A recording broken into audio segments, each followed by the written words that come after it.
Hello, hello. Hey. It's time again for the Black Belt Newscast. I'm Cindy Yeah. Fisher, I'm Todd Prater. and we are backwards on our names. Oops. Well, we Oh, can well. swap places real quick. Yeah, we could. So, hey, Well, this it is is. the 21st century, so you know. I know.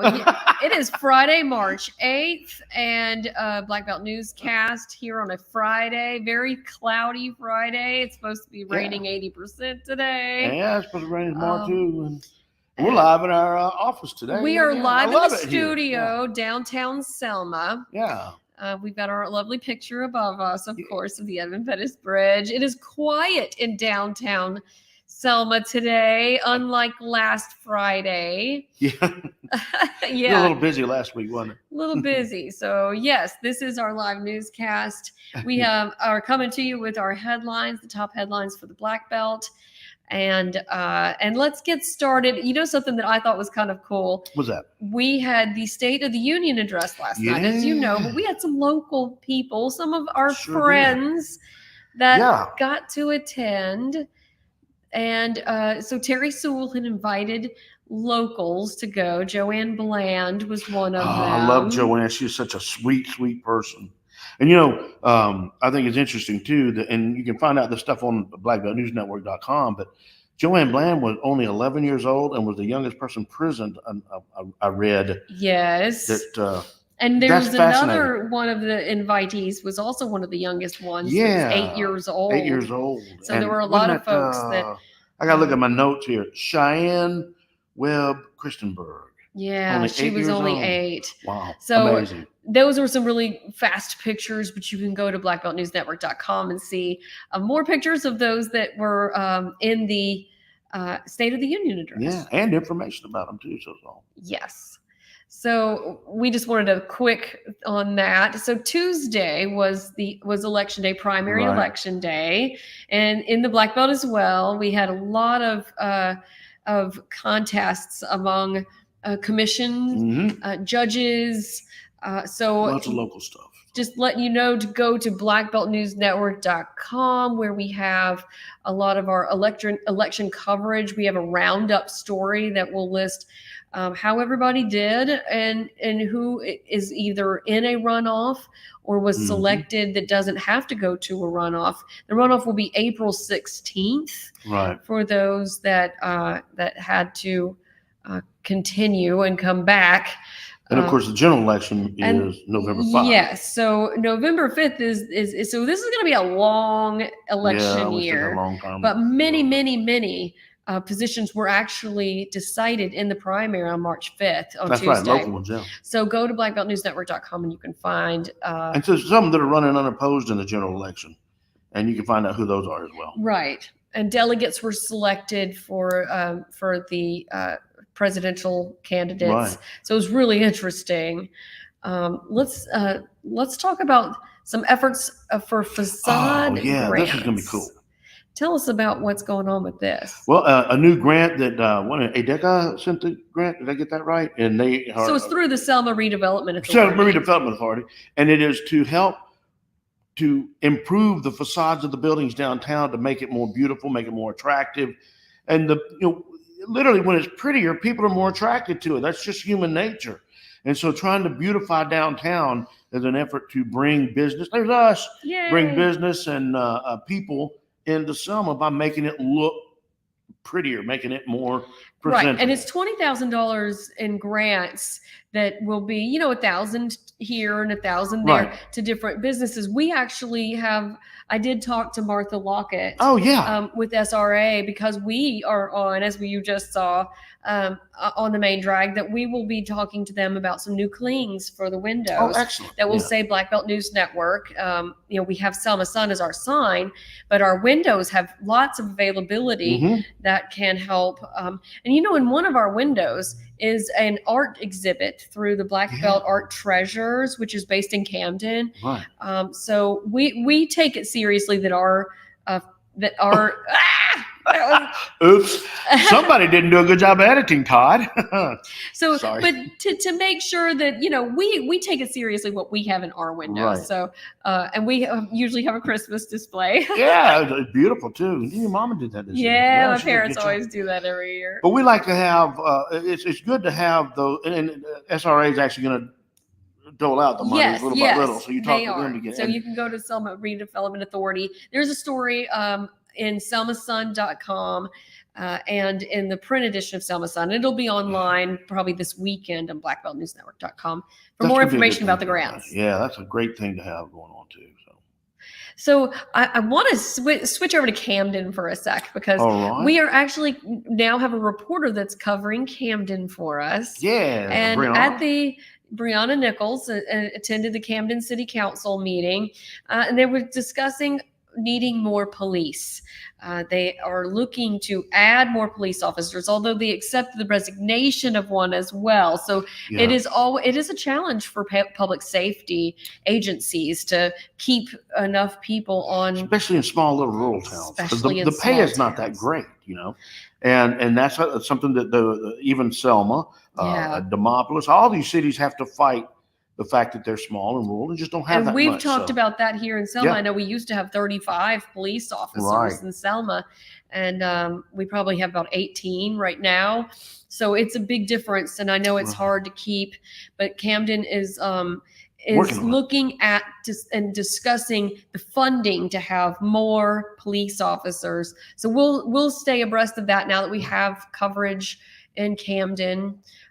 And we'll keep you posted on their plan. They also, in our report on blackbeltnewsnetwork.com, released how many incident reports. So some personal theft issues, some domestic violence issues. They did a number of from January to March 3rd, I believe it was, of how many arrests were made. So it's to keep people in the know on what's going on in their public safety in the city of Camden. That's good. So let's go back to Selma for a sec. Quality of life is big, and restaurants, it is hard to run a restaurant. We understand that. However, the Sterling down at St. James has really struggled to have the right staffing. So we have a story at selmasun.com and Black Belt News Network about the closure of the restaurant, the Sterling, for a few months as they work to get better management in place. So this would be a manager that would be able to keep the staffing good. And that's a recent video. I just did that maybe the end of February last week. And they have had trouble getting people to stay on. So we actually have a really good relationship at the Selma Sun with the owner of the St. James, with Raglan Hospitality.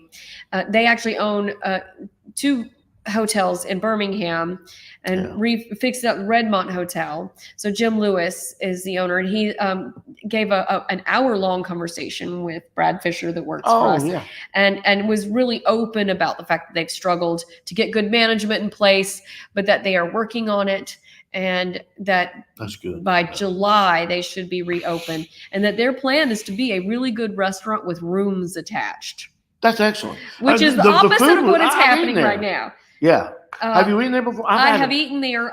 Long waits. There were long waits. It was long. It was long wait. The food was good. Yes. So, but like you say, the service was a little below what I expected. And I think that's the challenge. Is they want to be a good restaurant with a hotel attached. So I think that's a cool concept. It is a good way to look at it. So and I think it works for that. Like at Redmont, they have a rooftop bar that's very popular. Cool I've been many times. So it is about the quality of life. Yeah. And so let's, kudos to them for continuing on. We'll be watching out. And they're a Hilton property, and they said they're not in any danger of losing their Hilton. That everything's good with the boutique hotel itself. It's just the restaurant and staffing. Well, I'm glad to know that they're on top of it, and they're making the needed strides to make it right. Talking about historic proproperties, because it is a historic property. That's what this is one of your favorite topics, Todd. One of my favorites, the 48th annual. I got my notes right here, because I'm getting old. Selma Tour of Homes is this weekend, March 8th and 9th. some of the homes that are on there are going to be, of course, the Marshallville Home, Sturdivant Hall Museum, Four Seasons Garden Center. Oh, look at there. And this is an interview with Greg Belkey. Yeah, that's Greg. And you can hear that whole interview at blackbeltnewsnetwork.com. And he gives all the details. Live Oak Cemetery is going to have a tour Saturday. Friday is going to be the kickoff with a thing at Sturdivant Hall and a talk about the architecture in Selma. All the details are at blackbeltnewsnetwork.com for that one. So you ought to go check that out. There's another tour of homes coming up too. Yes. It's coming up in March 23rd. It is the Wilcox Historical Society's tour of homes, and they've got a number of beautiful homes in Wilcox County going to be on it. They're going to be focusing on homes in Oak Hill and Camden, I think it is. They have a big party that Friday. Yeah, well. they do. They have it a party, out. and they do it out. And for the Selma tour of homes, you can get tickets at Eventbrite.com, and you can also get them at Smitherman. And you can find them on Facebook as well, right, under the events. And for Wilcox, you might want to check out their website. I hate to admit I don't have their. And they're on Facebook as well. They're on Facebook as well. And they I think it's it's really cool that we information. take advantage of our beautiful properties in the Black Belt, and they open it to make it available to those outside of the Black Belt to see how awesome we are. Well, and the neat thing too is that it helps us learn our history, and that is so important to know our history and to learn it and to learn from it. And that's one of these things, these tours of home, because one of the things you get with these type tours is little details you don't get in the history books. Oh yeah, and that makes it so much more person. Alive. Exactly, it's so much better to do it, live and in person and hands on, so to speak.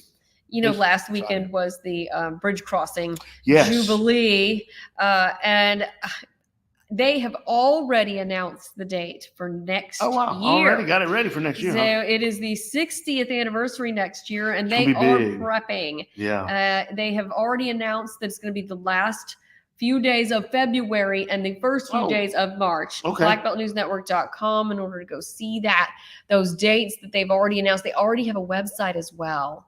And I think that they must have been prepping for this, because at first I was kind of like, I wonder who's going to come for this year for the Jubilee. Well, it's they're planning next year already. Yeah, exactly. So stay tuned. We don't know obviously who's going to be coming, but I bet they're doing a lot of work prepping for that. Well, I know as we reported earlier on BlackBeltNewsNetwork.com that the Browns Chapel is planning on having their sanctuary, if not completed, but at least safe and usable, which is going to be big for the 60th anniversary, to actually be able to go in the church. And the Selma Interpretive Center is supposed to reopen in time for this one as well. So February 27th through March 2nd. And there's a website, road to60.org. And that one went live. That is new. That's brand new. For this next one coming up. And, Bloody Sunday did happen in 1965. So that puts us at the 60th anniversary for next year. I don't know. Wilcox County has big plans too. Talking to Dr. Hubert, he's got big plans for the 60th anniversary. And so we're going to be watching and see what they're going to do. And Marion participates for the Marion to Lowndes County. I mean, so that's going to be growing. And I'm hoping to be in that little motorcade again next year. That was fun. This is video I got while walking the bridge this year. It's an amazing experience, and I think 2025, wow. Yeah. It's going to be something else. It'll be huge. Yep. All right. Looking forward to it. So visit blackbeltnewsnetwork.com for everything you need to know out of the Black Belt. And, we can't be everywhere.